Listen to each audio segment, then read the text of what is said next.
కింద కోర్టులలో న్యాయమూర్తుల పదవులకి వచ్చేటటువంటి వాళ్ళకి శిక్షణ ఇవ్వండి అంటూ పై కోర్టులో పిటిషన్ వేసినటువంటి వార్త ఇది. సివిల్ జడ్జీలు జూనియర్ డివిజన్లుగా కొత్తగా నియమితులైన వారికి శిక్షణ లేకుండానే జూనియర్ సివిల్ జడ్జీలుగా కానీ మొదటి తరగతి జ్యుడిషియల్ మ్యాజిస్ట్రేట్లుగా కానీ నేరుగా పోస్టింగులు ఇండిపెండెంట్ ఛార్జ్ ఇవ్వడంపై హైకోర్టులో ప్రజాహిత వ్యాజ్యం దాఖలైంది.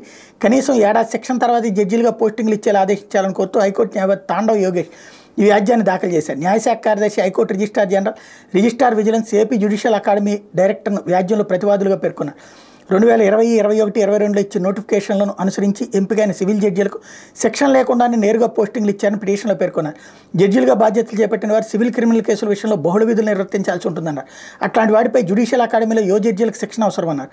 అఖిల భారత జడ్జీల అసోసియేషన్ కేసులో సుప్రీంకోర్టు తీర్పు ప్రకారమే కాకుండా ఏపీ రాష్ట్ర జ్యుడిషియల్ సర్వీస్ రూల్స్ 8 ప్రకారం న్యాయాధికారులకు ఏడాది తప్పనిసరి శిక్షణ ఇవ్వాలని పేర్కొన్నారు. మరోవైపు శిక్షణ లేకుండానే పోస్టింగ్ ఇచ్చే అధికారాన్ని రూల్స్లో హైకోర్టు కల్పించారని దాన్ని తొలగించి శిక్షణను తప్పనిసరి చేయాలని కోరారు.